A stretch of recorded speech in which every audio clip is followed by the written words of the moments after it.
Today's lesson is on the unique contributions of the Puritans to the New World.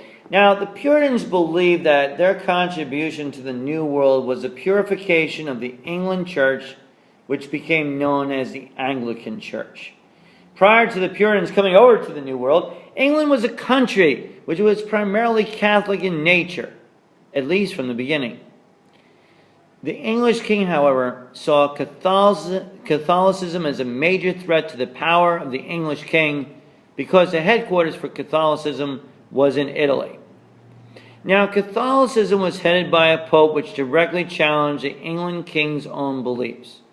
As a result, the English king discovered the Anglican Church.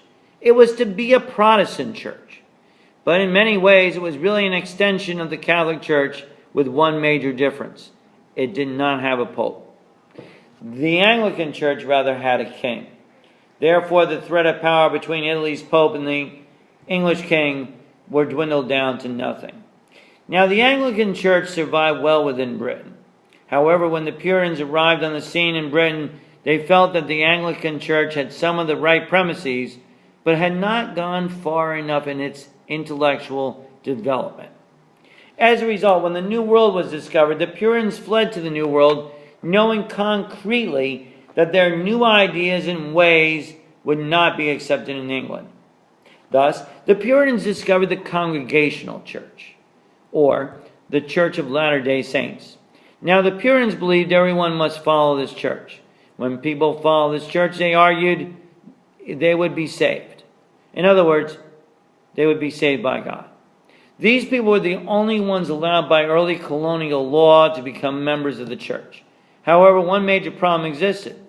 What would actually constitute a saving experience? In other words, how would a saving experience be defined? There seemed to be great conflict over this question.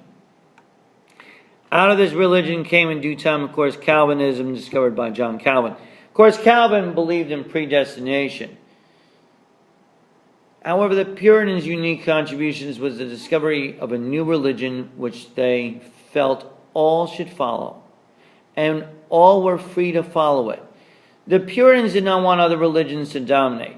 It is important to note that the thinkers felt that they had found the right religion. Now, the Puritan religion greatly influenced England. The king became terrified and angry, but at least the king felt that they were taking the action up in the New World. America was a place where the pilgrims could practice their new religion.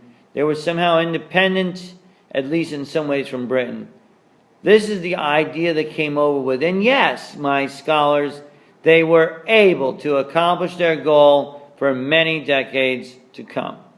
That concludes the lesson on the unique contributions of the Puritans to the New World.